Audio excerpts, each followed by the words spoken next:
Oke, di video kali ini saya ingin memberikan opini dan juga perkembangan untuk Bali United dengan PSM Makassar bagaimana sesuai dari perjalanan saya menganalisa.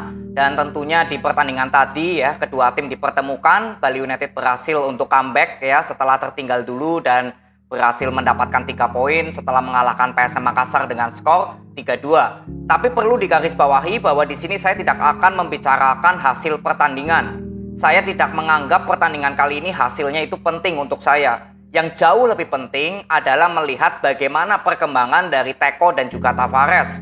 Karena kedua tim sama-sama masuk dalam sorotan utama saya. Dari Bali United yang saya sudah berapa kali bilang adalah evaluasi dari sektor tengah untuk melakukan penyerangan. Untuk PSM Makassar adalah perform yang masih inkonsisten dalam membangun serangan. Ya, dan dalam pertandingan tadi sebetulnya PSM Makassar boleh saya bilang sudah terlihat adanya evaluasi-evaluasi, terutama dari Tavares. Permainan PSM Makassar di pertandingan tadi itu jauh lebih bagus daripada menang kemarin lawan Persita Tangerang. Ya, jadi saya nggak terlalu mempermasalahkan hasil kemenangan atau kekalahan. Buktinya PSM Makassar lebih bagus pertandingannya hari ini daripada kemarin menang lawan Persita. Artinya apa? Skema permainannya sudah ada evaluasi. Kenzo yang berapa kali saya kritik, buktinya bisa bermain cukup bagus di pertandingan tadi. Lalu sistemnya berjalan dari sektor tengah dan juga sayap. Ya memang perform dari Adilson yang saya kira masih kurang efektif ya. Ya ini kembali lagi ke kualitas pemain. Tapi kalau berbicara sistem, itu PSM Makassar bermain cukup bagus di pertandingan kali ini.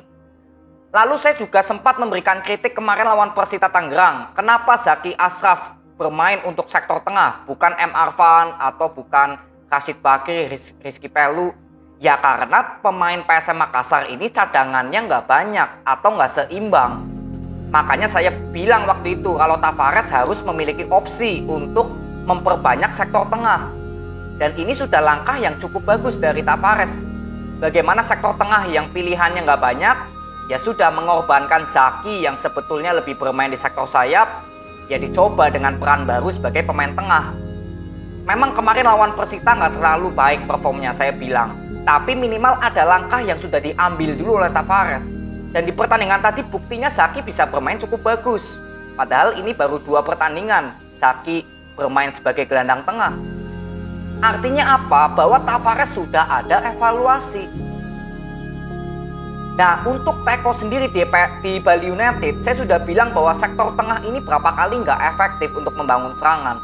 Terakhir Bali United bermain bagus itu pada saat menang lawan Dewa United.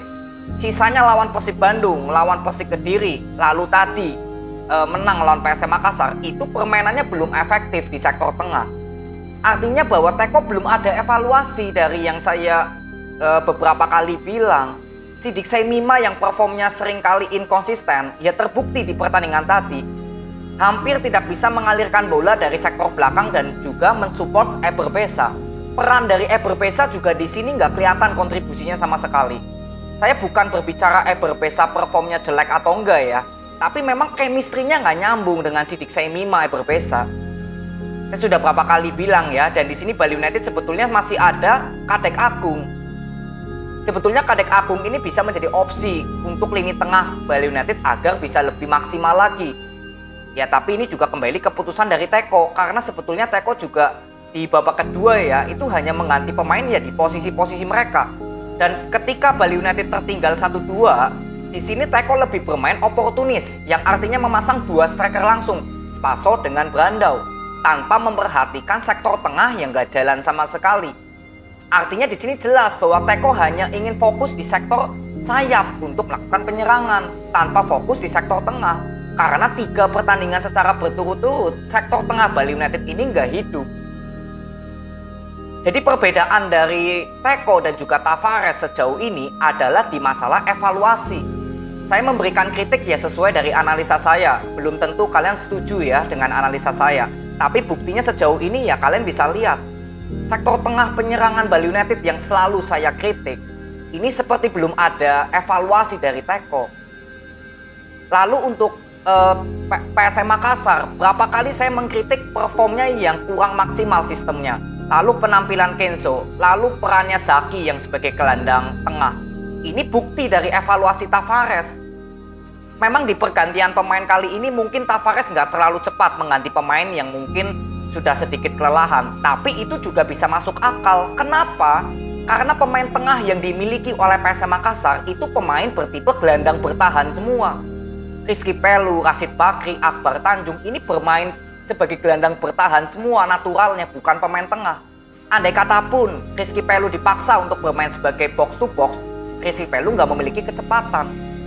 Saya kira misalkan Bali United masih tertinggal 1-2, mungkin di menit 70 Tavares akan memainkan Rizky Pelu atau Rashid Bakri. Tapi karena posisi PSM Makassar tertinggal, ya tentu saja Tavares kalau memasukkan Rizky Pelu dan Rashid Bakri ya sudah seperti bermain lebih cenderung bertahan dan posisinya tertinggal. Jadi artinya apa? Saya masih bisa membaca dari apa yang dipikirkan Teko dari Tavares ya untuk permainan PSM Makassar. Karena sistemnya sudah berjalan dan saya sudah memberikan kritik, ya seperti dijawab semua oleh Tavares kritikan saya. Sedangkan untuk Teko yang justru tertinggal posisinya, bermain oportunis, gak mengandalkan skema permainan lagi. Kalian bisa lihat ya, waktu Spaso menciptakan gol itu kan melalui servis bola mati ya. Lalu gol kedua itu melalui passingnya M. Rahmat. Lalu gol private itu juga passing dari Eber Besa. Sebetulnya kalau permainan Bali United sektor tengahnya hidup, kalian bisa lihat nanti gol-gol yang bagus dari servis bola hidup seperti golnya private dan juga Spaso yang kedua. Itulah kreativitas serangan dari sektor sayapnya Bali United, karena saya bilang sejauh ini Bali United cukup bagus di sektor sayap, tapi sektor tengahnya nggak seimbang. Kalian bisa bayangin kalau Bali United sektor tengahnya bisa seperti saat lawan Dewa United atau mungkin pada saat lawan PSM Makassar di leg kedua di playoff kemarin, pasti Bali United akan bisa menciptakan gol melalui permainan kreativitas yang bagus. Tapi justru di 3 pertandingan terakhir saya lihat Teko nggak ada perubahan untuk skema penyerangannya lini tengahnya Bali United, seperti nggak ada evaluasi. Sedangkan untuk PSM Makassar harus kehilangan M. Tahar di menit ke berapa itu babak pertama ya, di menit 30. Ya kalau melihat dari 10 pemain ya memang PSM Makassar yang sistemnya sudah berjalan, kalian bisa lihat lebih banyak menciptakan peluang karena sistemnya sudah berjalan. Walaupun memang ketika membangun serangan cenderung lebih menyerang di bagiannya kiri ya, karena kan sektor kanan Rizky Eka yang mengganti posisinya M. Tahar juga. Jadi untuk melakukan overlap juga sering telat.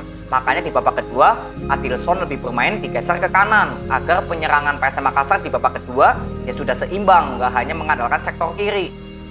Karena ya dengan kartu merahnya Tahar kan Tavares harus berputar otak.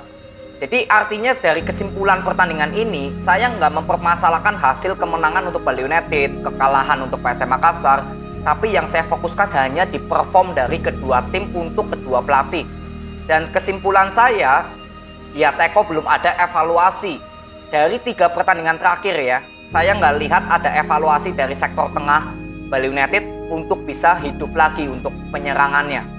Lalu untuk PSM Makassar dari 3 pertandingan terakhir, walaupun kemarin menang lawan Persita, tapi yang boleh saya bilang permainan terbaik PSM Makassar di 3 pertandingan terakhir, ya tadi lawan Bali United, sistemnya terlihat berjalan. Bukan berbicara PSM Makassar kalah atau kalahnya karena kartu merah, ya kita juga nggak boleh alasan seperti itu ya. Tapi intinya ya sistem dari PSM Makassar sudah berjalan di pertandingan ini. Dan nanti kita buktikan untuk kedepannya bagaimana untuk perform dari Bali United dan juga PSM Makassar. Saya berharap sekali Bali United bisa sektor tengahnya ini ya minimal berjalan banget gitu loh, berjalan juga, nggak hanya mengandalkan sektor sayap. Ini yang saya akan terus kritik. Selama Teko belum ada perubahan ya saya akan selalu mengkritik. Karena ini sesuai dari analisa saya dan saya berhak untuk menyuarakan ini. Ya, dan untuk PSM Makassar yang saya harapkan ya bisa bermain konsisten lagi. Lawan Bali United ini sudah bermain cukup bagus. Kemarin lawan Persita Tangerang walaupun menang bermain kurang maksimal. Jadi artinya PSM Makassar butuh kekonsistenan. Ya paling ini aja yang untuk saya akan soroti untuk performnya PSM Makassar di pertandingan-pertandingan selanjutnya. Kita akan buktikan aja untuk perform dari kedua tim, dan kita juga akan lihat hasil-hasil dari pertandingan kedua tim akan seperti apa jika tidak ada evaluasi maupun adanya evaluasi. Ya, jadi ini aja, selamat untuk Bali United yang memperoleh 3 poin ya. Semoga pertandingan berikutnya Bali United bisa memperhatikan sektor tengahnya untuk teko. Dan untuk PSM Makassar tetap semangat, jadikan kekalahan ini sebagai motivasi agar PSM Makassar bisa bangkit di pertandingan berikutnya ya. Yang penting konsisten untuk performnya PSM Makassar. Jadi ini aja, terima kasih, semoga bermanfaat. See you.